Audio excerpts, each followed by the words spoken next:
सूर्य ग्रहण के बारे में कुछ प्रश्न आए हैं। पहले तो समझ लें कि सूर्य ग्रहण होता क्या है। सूर्य ग्रहण में 3 स्टार्स इन्वॉल्व होते हैं, सूर्य, चंद्रमा और पृथ्वी। पृथ्वी घूमती है सूर्य के आसपास और चंद्रमा घूमता है पृथ्वी के आसपास। जब कभी ऐसा योग बन जाता है कि पृथ्वी और सूर्य के बीच में चंद्रमा आ जाता है, तो चंद्रमा की ओट हो जाती है, पृथ्वी के ऊपर किरणों को पहुंचने नहीं देता। इसी को ग्रहण कहते हैं। जब सूर्य और पृथ्वी के बीच में चक्कर लगाता लगाता चंद्रमा बीच में आ जाता है और उसकी रोशनी में गतिरोध पैदा करता है, उसको ढक लेता है, उसे कहते हैं चंद्र ग्रहण। क्षमा करना, सूर्य ग्रहण।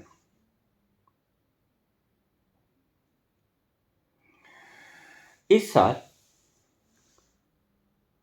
यह अमावस्या 25 अक्टूबर दीपावली से अगले दिन।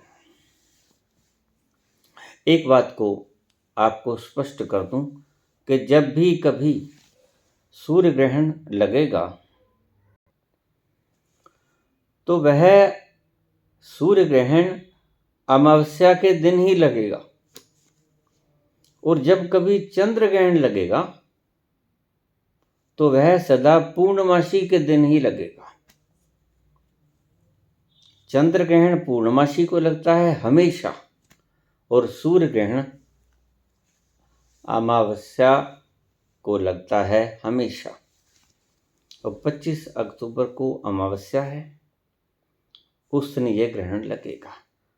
उसका ढंग मैंने आपको बता दिया। जब पृथ्वी और सूर्य के बीच में चंद्रमा आ जाता है तो सूर्य की रोशनी को रोक लेता है,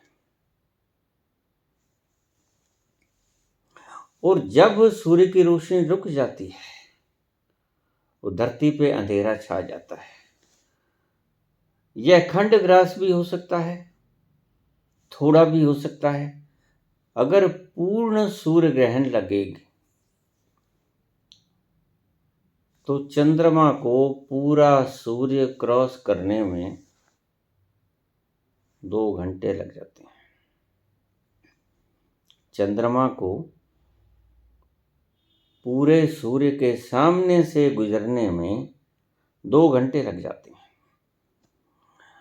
और उसको पूरा ढकने में, चंद्रमा सूर्य को अगर पूरा ढक ले, उसकी किरण ना आने दे धरती पे बिल्कुल भी, पूर्ण सूर्य ग्रहण 7 मिनट का होता है। 7 मिनट से ज़्यादा पूर्ण सूर्य ग्रहण नहीं होता।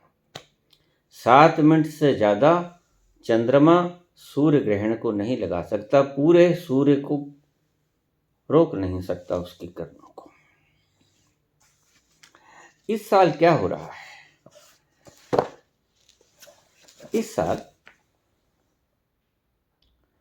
दोपहर 2:29 से शाम 6:32 तक सूर्य ग्रहण लगेगा। फिर सुन लीजिए, दोपहर 2:29 से रात हो जाएगी उस वक्त 6:32 तक, यानी 4 घंटे 3 मिनट का सूर्य ग्रहण होगा। पूर्ण सूर्य ग्रहण 4 घंटे 3 मिनट। और देखिए, सूर्य ग्रहण चलते चलते अस्त हो जाएगा। ग्रहण पूरा नहीं होगा, पूरा समाप्त नहीं होगा। 6:32 पर ग्रहण समाप्त होगा, और कहीं कहीं सूर्य काफी पहले अस्त हो जाएगा। इसे कहते हैं ग्रस्तो अस्त सूर्य ग्रहण। यानी कि ग्रहण अभी पूर्ण नहीं हुआ और सूरज अस्त हो गया। तो 4 घंटे 3 मिनट का होगा ये। 2:29 पर दोपहर को शुरू होगा और 6:32 पर रात्रि को समाप्त होगा।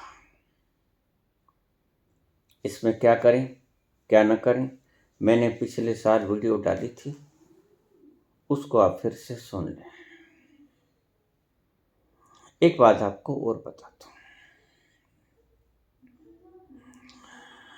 प्रश्न विशेषतया बहुत से लोगों ने पूछा है, गंभीर बीमारियों के बीच में श्रेष्ठतम कौन सा पुण्य करें, दान करें, पाठ करें, पूजा करें, क्या करें जिससे कि हमारे रोगों की कष्ट कम हो जाए। मैंने आपको बहुत बार एक पुण्य बताया है, तुलादान। गौओं को तुलादान अपने वजन के बराबर 60% दलिया, गेहूं को दलवा लें 60%। अगर 1 क्विंटल भार है तो 60 किलो दलिया। 20% शक्कर, अगर 1 क्विंटल भार है तो 20 किलो शक्कर, और 20 किलो हरा चारा और तूड़ी दोनों मिला के, जो सूखी हुई, जिसे हम तूड़ी कह देते हैं, पराली भी कह देते हैं, और कणक में से नीचे भूसी भी कह देते हैं, 20% वो मिला लो, 20% शक्कर हो गया, 60% दलिया हो गया। उस दलियों को भिगो लो पानी में, गर्म भी कर सकते हो, उबाल भी सकते हो, उसमें शक्कर डाल दो, घुल जाएगा। जैसे हम दलिया बनाते हैं घरों में, बिल्कुल वैसा ही। अगर पशुओं को डालना है, इसका मतलब ये नहीं है कि आप सड़ी गली कनक ले आए, निष्ठापूर्वक ये ना करें, नहीं, ऐसा नहीं।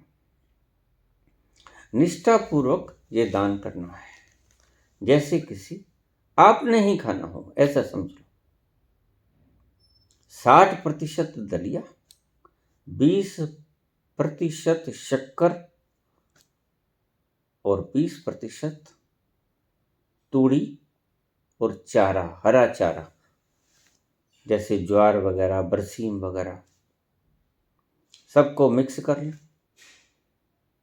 दलिया और शक्कर को मिला लें, गर्म कर लें, और उसको इकट्ठा करके घोल के गऊओं को चारे में मिला दें। हर जगह गौशाला होती हैं, विदेशों में गौशालाएं नहीं हैं, तो वो अपने भारतवर्ष में गौशालाएं बहुत हैं। यहाँ पर अपने रिश्तेदारों को ये दान के लिए कह सकते हैं। अगर किसी के गंभीरतम रोग हैं, जो ठीक आने का नाम नहीं लेते, बहुत लंबे चल रहे हैं, तो यह अनुभूत है, यह मेरी जिंदगी का अनुभूत तजर्बा है खुद का। मैंने रोग 100% तक खत्म होते देखे हैं, 90 नहीं, 100। बड़े से बड़ा रोग, कैंसर तक, सीरोसिस,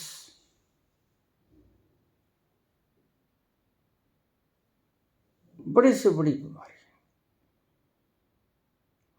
किडनी जिसकी डैमेज हो गई है,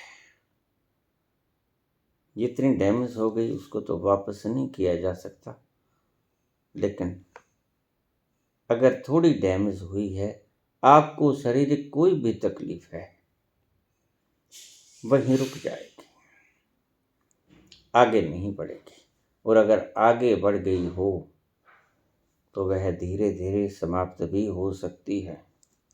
यह मेरा निजी तजर्बा है और मैं विशेषतया अन्य दानों की बजाय यही दान लोगों को बताया करता हूं विशेष। अगर गऊ को माता कहा गया था भारत भूमि पर तो उसका कोई कारण था। गऊओं को ही डालना है।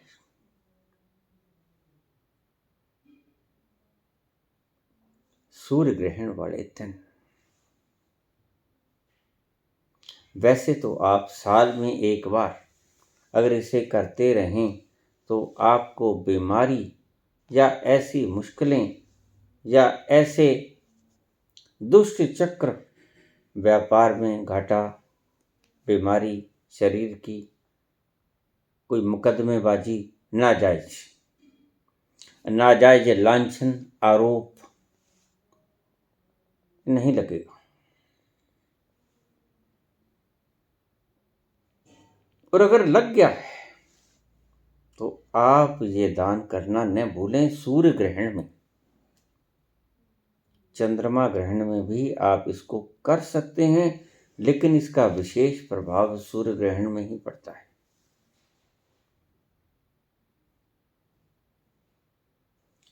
सो 25 अक्टूबर को 2:29 से ग्रहण आरंभ हो जाएगा। 4 घंटे 3 मिनट तक ये चलेगा। सायं 6:32 तक ये ग्रहण चलेगा और सूर्य अस्त हो जाएगा। ग्रहण चलते चलते इस दौरान जब तक सूर्य अस्त न हो तब तक आप ये गऊओं को, जो सामान मैंने बताया, गऊओं को खिला सकते हैं। अनुभूत उपाय है, 100% पक्का इलाज है। हजारों लोगों पर मैंने आजमा के देखा है। आज तक एक भी व्यक्ति ने मुझे ये नहीं कहा कि इसके परिणाम नहीं आए। इसे आप अवश्य कीजिएगा। अगर बीमारियां हैं फिर तो कीजिएगा, अगर बीमारियों से बचना है तो भी कीजिएगा। बीमारियों पर इतना पैसा खराब कर देते हो, कष्ट भोगते हो, शारीरिक यातना, मानसिक यातना, पारिवारिक यातना, सारा परिवार दुखी होता है अगर एक व्यक्ति बीमार हो जाए। इससे बच जाओगे। आप ये दान अवश्य कीजिए। सूर्य ग्रहण 25 अक्टूबर 2:29 से सायं, जब तक सूर्य अस्त नहीं होता आपके शहर में। सूर्य ग्रहण तो 6:03 तक है, 32 तक है, लेकिन आपने सूर्य ग्रहण के समाप्त होने का इंतजार नहीं करना है। आपने ये देखना है कि हमारे शहर में सूर्य कब छिपेगा। ग्रहण के आरंभ से लेकर और जिस वक्त तक आपके शहर में सूर्य छिप जाए तब तक आप ये दान कर सकते हैं। इसमें साइंटिफिक कारण भी बहुत थे, कभी आपको फिर से समझाऊंगा क्योंकि अभी वक्त नहीं है। आप अभी तो ये समझिए कि आपके अगर कोई तकलीफ है, बिगड़े काम नहीं बन रहे, अगर आपके असाध्य रोग हो गए हैं, अचानक विपत्तियां आ जाती हैं, अचानक लांछन लग जाती हैं, अचानक वैर भाव पैदा हो जाते हैं, अचानक व्यापार के अंदर घाटे पड़ जाते हैं, तो आप ये दान पुण्य अवश्य कीजिएगा।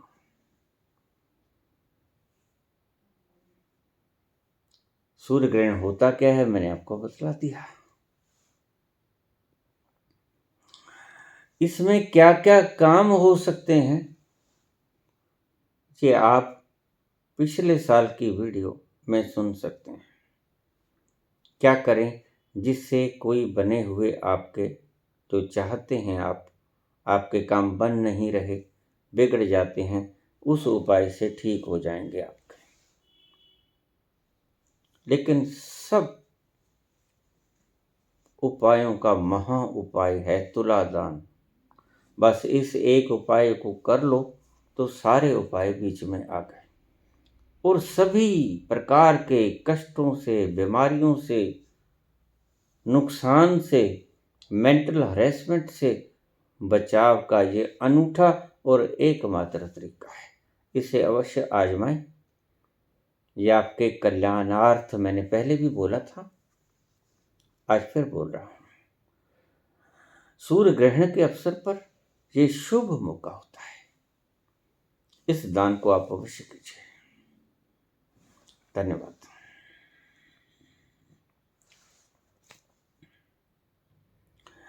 सूर्य ग्रहण के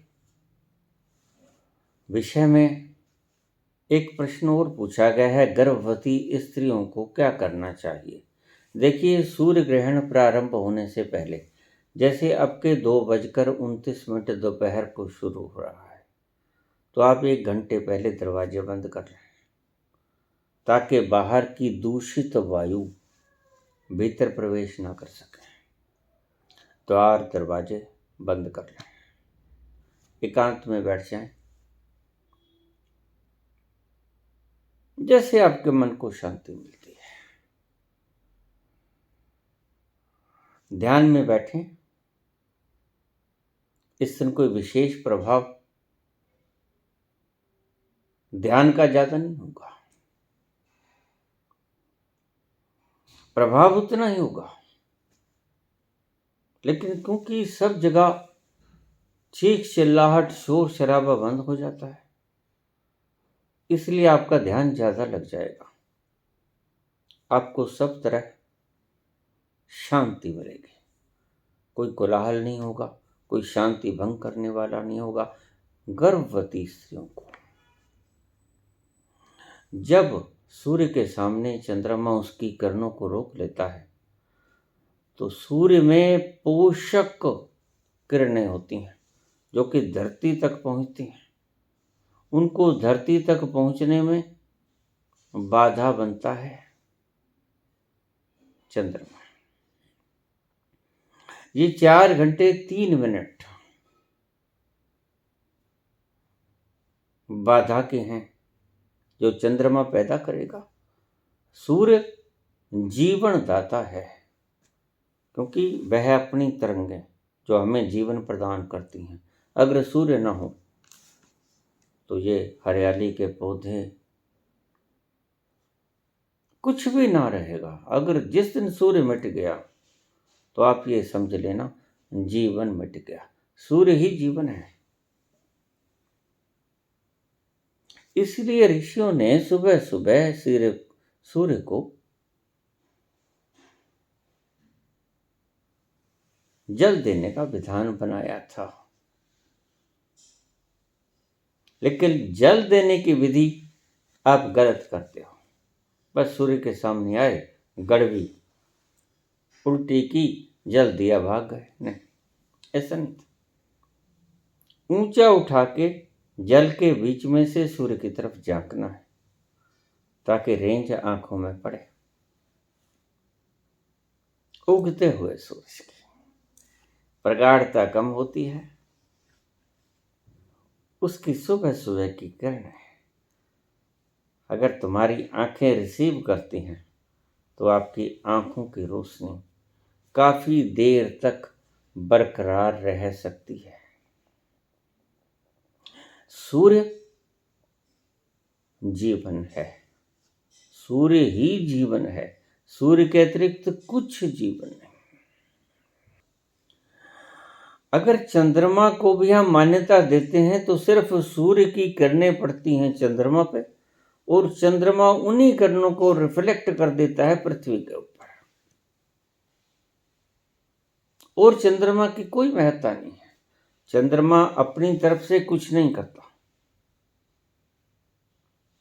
सूर्य की किरणें पड़ती हैं चंद्रमा पे और चंद्रमा उसे रिफ्लेक्ट करके धरती पे भेज देता है। यही काम है चंद्रमा का। वास्तव में वो किरणें ऊर्जा से युक्त धरती पर आती हैं सूर्य के।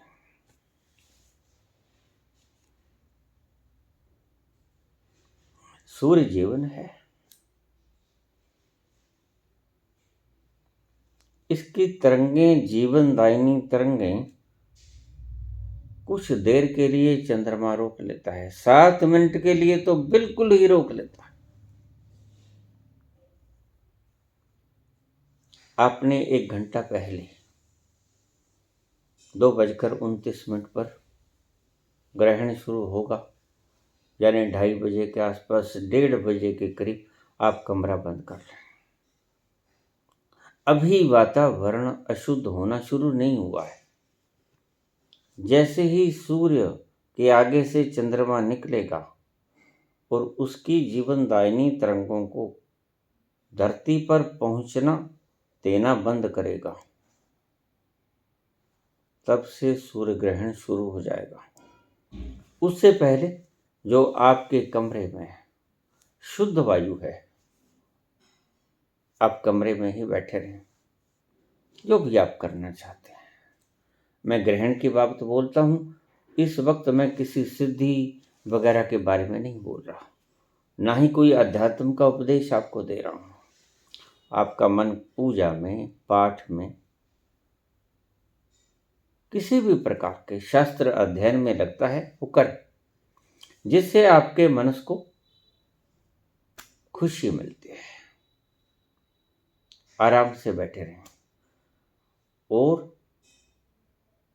ग्रहण के समाप्त होने पर दरवाजा खोलते हैं।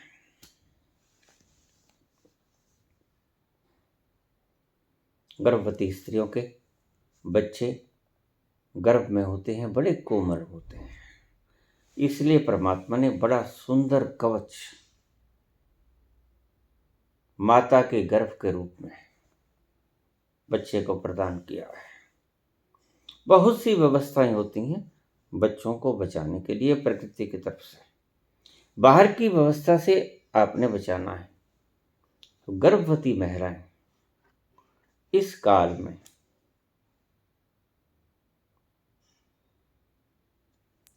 सूर्य ग्रहण में न फिरें, बाहर न जाएं, दूषित वायु में न जाएं, उसका बच्चे पे असर पड़ सकता है, पड़ता है, पड़ सकता नहीं, पड़ता है। इसलिए गर्भवती महिलाएं एक स्थान पर बैठे रहें, कमरा बंद कर लें, बाहर की वायु भीतर प्रवेश न करें, आराम से बैठे रहें। जो भी आपका मन करता है, ध्यान करना है, पूजा पाठ करना है, ये आपकी मर्जी है। जैसा आपको सिखाया गया है वो कीजिए और ग्रहण की समाप्ति के वक्त दरवाजे को खोल दीजिए। दान के लिए मैंने पहले ही बता दिया है, वो आप किसी वक्त भी कर सकते हैं, उस दिन आप किसी भी वक्त कर सकते हैं, ये आपकी इच्छा है। ग्रहण से पहले भी कर सकते हैं, ग्रहण के बाद भी कर सकते हैं। ऐसा कुछ वक्त नहीं है कि ग्रहण के दौरान ही वो करना है, नहीं, आप उस दिन सुबह भी कर सकते हैं, 2:29 से पहले भी यह तुला दान कर सकते हैं, आप उसके बाद भी कर सकते हैं, लेकिन कीजिए उसी दिन और मन में ये संकल्प कीजिए ईश्वर के प्रति कि मेरा ये रोग शांत हो जाए। यही महत्ता है जो आपने पूछा कि गर्भवती महिलाओं के लिए कोई आदेश, कुछ खाना पीना नहीं है। कारण यही, क्योंकि जो दूषित हवा की, दूषित वायुमंडल सारा दूषित हो जाता है, तो अगर वो दूध में पड़ेगा या पानी में पड़ेगा या किसी खाद्य वस्तु में पड़ेगा, खैर आजकल तो फ्रिज वगैरह आ गए हैं, फ्रिज के भीतर ये किरणें नहीं जा सकती हैं, इसलिए कोई बात नहीं है ऐसी। ये उन दिनों की बातें थीं जबकि ऐसा कुछ ढंग नहीं था, जबकि हमारी खाद्य सामग्री को बचाया जा सके। तो हम सभी चीज़ों को ढक देते थे अच्छी तरह से, और उस दौरान उसका सेवन नहीं करते थे। आजकल फ्रिज वगैरह हैं, आप अपना सारा सामान, सब्जी, फल, फ्रूट वगैरह या कोई आटा वगैरह, खाद्य सामग्री आप फ्रिज में रख सकते हैं।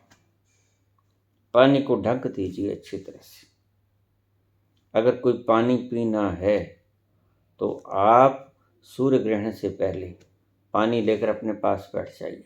प्यास लगती है, आप पी सकते हो, कुछ नहीं हुआ। बहुत से लोग ग्रहण के दौरान कुछ नहीं खाते, लेकिन उन्हें इसके भीतर का रहस्य नहीं पता। वह वस्तु जो आप खाते हैं ग्रहण के दौरान, अगर बंद कमरे में बैठ के खाते हैं या पानी पीते हैं तो दूषित नहीं होता, क्योंकि किरणें अभी शुरू ही नहीं हुई थी। आपने वो पानी अपने पास रख लिया। खाना भी खा सकते हैं आप, या पुरानी मान्यताओं को छोड़ दीजिए। खाना भी खा सकते हैं, पानी भी पी सकते हैं, दूध भी पी सकते हैं, चाय भी पी सकते हैं, लेकिन आप कमरा बंद करके अपने पास जो चीज़ खानी है वो पहले रख लीजिए। और रोगी व्यक्ति तो बिल्कुल इस बात की कोताही ना करें कि हमने ग्रहण के दौरान कुछ नहीं खाना है। नहीं, वो अपने खाने पीने की चीज़ें निरंतर लेते रहें, दवाई बूटी बिल्कुल लेते रहें, लेकिन सूर्य ग्रहण के शुरू होने से पहले उन्हें अपने पास रख लें और दरवाजे बंद कर लें, ताकि ये दूषित वायु आपके कमरे में प्रवेश न हो। गर्भवती स्त्रियों के लिए, रोगियों के लिए और आम मनुष्यों के लिए जो स्वस्थ हैं, वो भी काम धाम छोड़कर, कोई फर्क नहीं पड़ता, 2-4 घंटों में क्या फर्क पड़ता है। तो ऐसे आप इन विधानों का पालन करें, सूर्य ग्रहण के दूषित परिणामों से आप बच जाओगे। धन्यवाद।